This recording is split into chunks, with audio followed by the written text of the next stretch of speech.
Dito lang yan sa FM Radio Manila or 92.3 FM Radio Manila.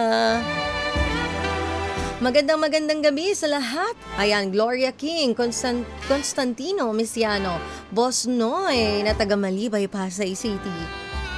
Idean Sebroso, Mary Delay, Bernard TV, Comet Ben, William Mortel, Lawrence Manipur.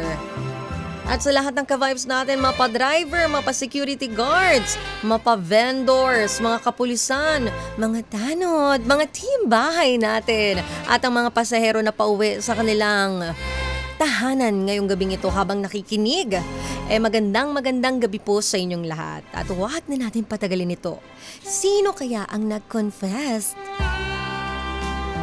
At ano kaya ang kanyang kinonfess? Kaya naman, tara na sa main confessions. May mga lihim ka bang gustong sabihin? O mga sikretong gusto mong aminin?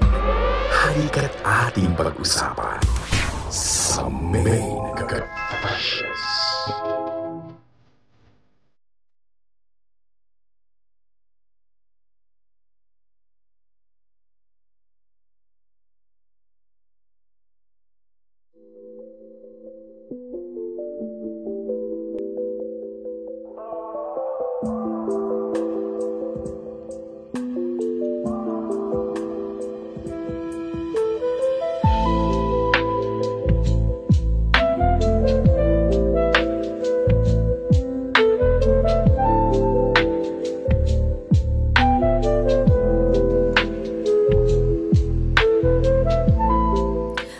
DJ Main, please don't reveal my real name at itago mo na lang ako sa pangalang Cheska. Isa akong 29 years old na empleyada sa isang law firm sa BGC. May boyfriend ako, si Miko. Mabait, loyal, seryoso at halos 6 na taon na kaming magkasama. Pero ngayong gabi, gusto kong aminin ang isang bagay na kahit ako ay nahihirapan akong paniwalaan.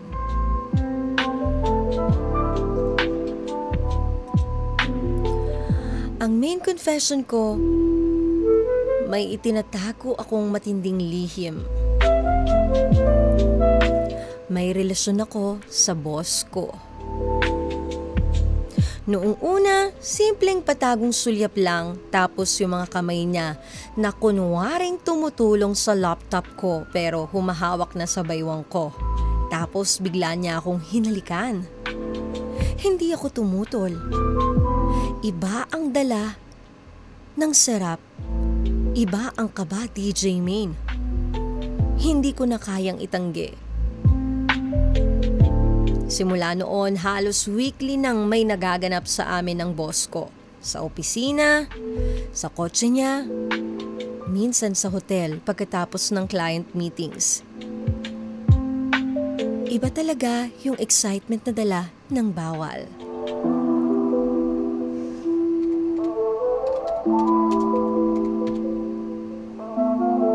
Pero habang todo bigay ako sa mga kasalanan, eto si Miko. Naghihintay lang. Tahimik. Nagpapadala ng food.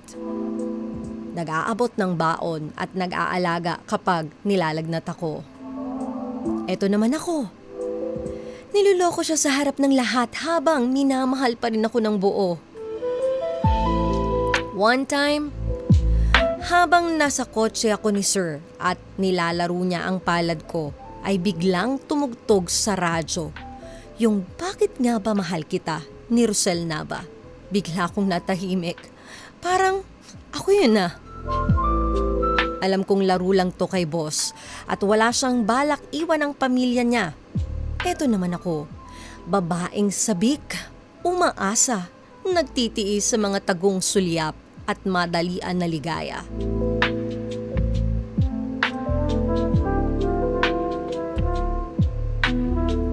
Mahal ko si Miko, DJ Main. Pero parang nahanap ko yung wild side ko kay boss. Yung parte ng sarili kong matagal ko nang pinigilan. Pero ngayon ay buong-buo kong binigay sa maling tao. Paano ako babalik sa tamang daan? Karapat-dapat pa ba akong mahalin ni Miko kung ganito na ako? DJ Main, tulungan mo naman ako. From Cheska.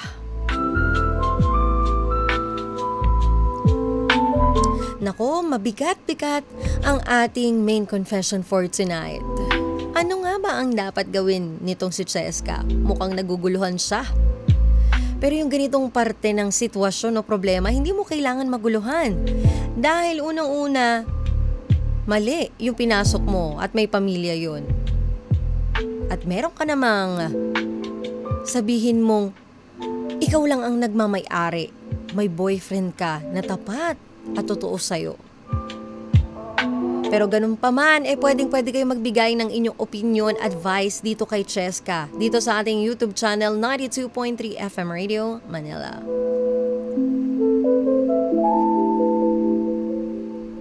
Mahirap maging totoo lalo na kung masarap ang kasinungalingan. Pero hindi ibig sabihin na ang sarap ay tama. Ang relasyon mo sa boss mo, Cheska, ay hindi lang lihim. Ito ay isang kasinungalingan na unti-unting sumisira sa iyo, kay Miko, at kahit sa boss mo mismo dahil siya ay pamilyadong tao. Bawat tagusulya, bawat madali ang ligaya, may kapalit lahat yan, Cheska. Sa una lang yan masarap. May thrill, paano sa dulo? Ikaw ang kawawa dahil ikaw ang magiging wasak dyan sa bandang huli. Alam mo, Cheska, si Miko, yung lalaking tapat, hindi man perpekto pero totoo. Habang ikaw ay nawawala sa init ng isang makasalanang halik, siya naman ay nag-aalaga sa iyo sa time na ikaw ay may sakit. Hindi mo lang siya niloloko. Tinatapon mo rin yung taong pinangarap mong makasama habang buhay.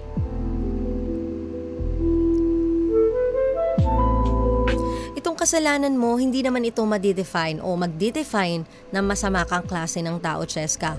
Pero, itong sitwasyon na pinasok mo, ito yung maling desisyon na nagawa mo sa buhay mo ngayon. At yung tanong mo na, karapat-dapat pa ba akong mahalin ni Miko kung ganito na ako? Ay hindi lang tungkol kay Miko to, Cheska. Bakit hindi mo tanungin ang sarili mo kung karapat-dapat ka pa bang mahalin ng sarili mo?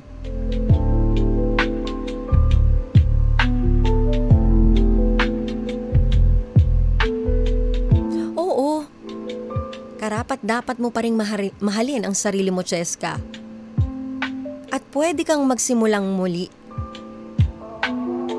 Pero hindi mo magagawa yan kung patuloy mong papasukin yung kasinungalingan na ginawa mo. So ito na lang, Cheska, para matauhan ka.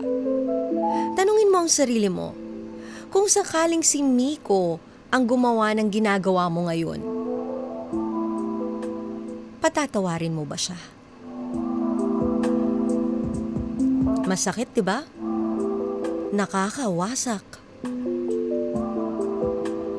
Na mapapatanong ka mismo sa sarili mo, saan ako nagkulang? Saan ako nagkamali? So ganyan din si Miko kapag hindi mo pa itinama yung mali mo, Cheska. Huwag mong hintayin yung time na mas masakit na ang lahat, mas magulo na ang lahat. Kaya ngayon palang ayusin mo na tong pinasok mong sitwasyon.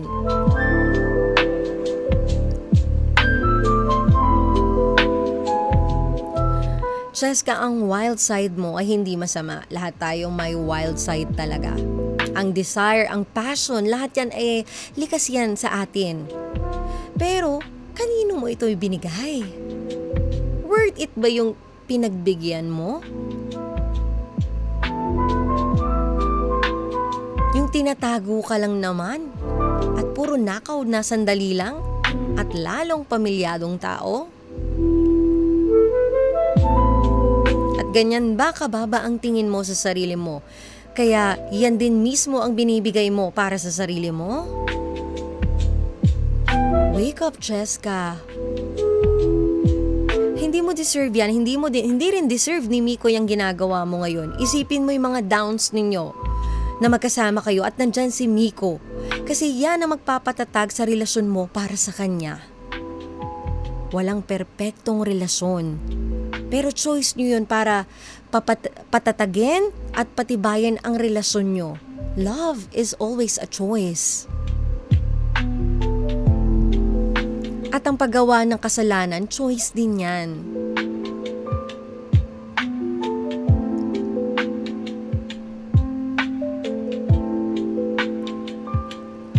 Sabi ng ating ka-vibes na si Daniel Yap, na kay Miko na yan kung itutuloy pa rin niya yung relationship ninyong dalawa.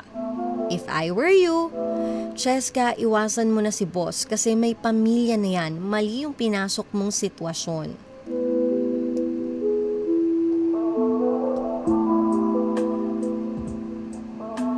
Kasi isipin mo, Cheska, sa'yo nga nagawa yan ng boss mo. What if pa? Sa iba. What if pa sa time na hindi ikaw ang kasama niya? So dun pa lang isipin mo na hindi yun worth it. At ikaw ay may sariling boyfriend, may sariling relationship. Bakit mo ba minahal? Bakit mo ba pinili itong si Miko? Bakit mo ba siya sinagot? So dapat yun yung inisip mo. Dahil mahal mo siya. Dahil siya ang gusto mong makasama habang buhay. Tapos dahil lang sa may nakapagpalabas ng wild side mo, kinilimutan mo na ang lahat, yung taong nandyan sa'yo from the very start, na pwede mo rin namang gawin sa kanya yan. Alam mo, minsan kasi nahihirapan tayo especially kapag relationship natin. Parang nahihiya tayong magpakatotoo kung ano yung fantasy natin when it comes sa bed. Pero dapat dun mo sinishare yan nang sa ganun, mas lalong mag-spice, mas lalong uminit ang relationship ninyo. Kung ano yung ginagawa mong wild side dito kay boss, bakit di mo gawin dito kay Miko? Dahil nahihiya ka ba? Dahil i-judge ka niya? Sa tingin mo ba, sa daming taong nakapalibot sa'yo, siya ang unang manghuhusga sa'yo? Of course, no. Lalaki yan. At gusto niya kung ano yung nakikita niya. Lalo na kung sa kanya ginagawa ng taong mahal niya. So bakit di mo lagyan ng spice ang relationship niyo when it comes sa bed?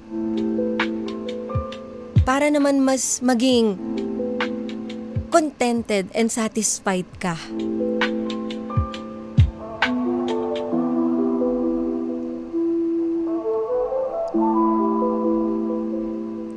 Hindi mo mababawi ang lahat na nasaktan mo, pero pwede mong piliin ngayon kung sino ang gusto mong makasama in the future.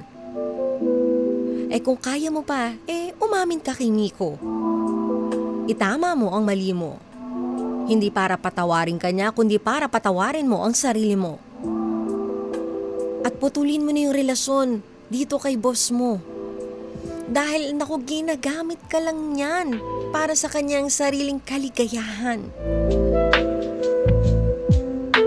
At kapag nagsawa na yan sa'yo, hahanap ng iba yan. Wala kang mapapala dyan sa boss mo, kundi guilt lang at takot. Takot sa sarili mong pagkawasak pagdating ng panahon. Kaya tapusin mo na habang may natitira pa sa'yo.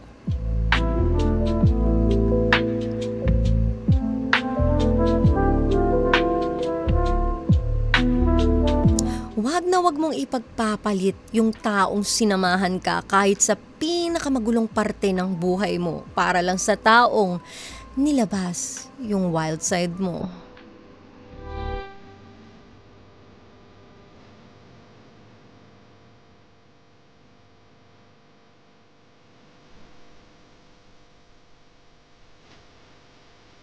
Naku, Cheska, wake up! Baka this is your sign. Kaya siguro nabasa ko itong letter mo. Para magising ka sa katotohanan na tama na. Enough na. Hindi yan deserve ni Nico. Di mo din deserve yan. Kaya, hindi mo matatama ang isang kamalian ng isa pang mali. Kaya habang may time ka pa, baguhin at itama mo ito. Para din sa sarili mo.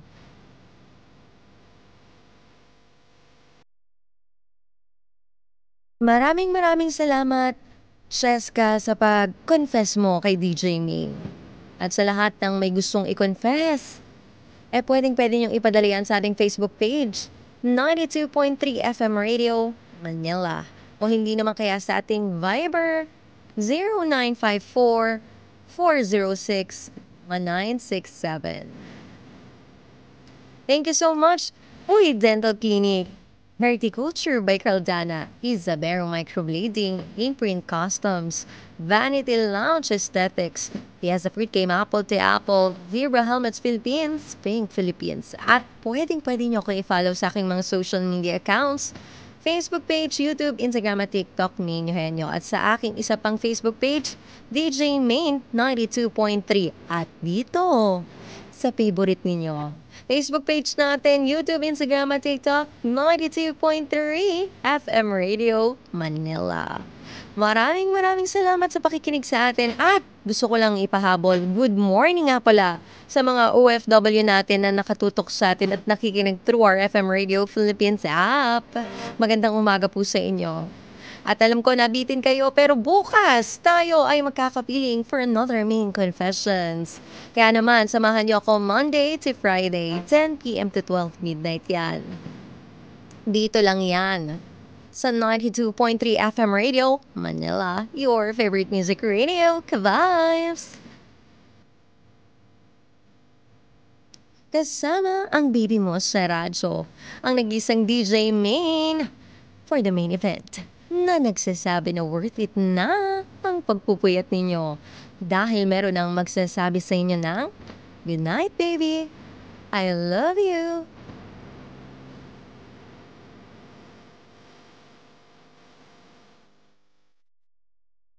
Sa mundong puno ng tukso, minsan nahuhulog tayo sa maling yakap, sa maling halik, sa maling tao. Kahit may isang taong tahimik lang, nagmamahal, nag-aalaga, naghihintay. Walang tanong, walang reklamo.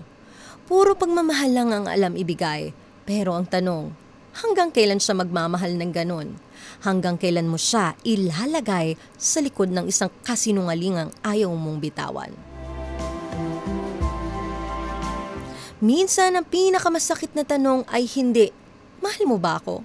Kundi, bakit mo pa rin ako mahal kahit alam mong sinaktan na kita?